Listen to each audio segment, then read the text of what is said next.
Hi guys, in this video I'm going to show you how to participate in Binance Launchpool.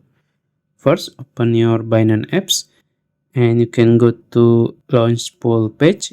If you cannot find it, you can search it and then type Launchpool, and this is the one. You can click it. And then as you can see, there is an upcoming Launchpool which is red. Now you can lock your crypto. You can use USDC, FDUSD or BNB.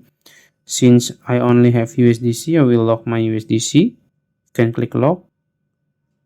And then you can fill the amount. I will just click max. And I will click lock. That's it. At the end of the campaign, you will get the token, which is red. If you found this video helpful, please like this video and subscribe to my channel. Thank you.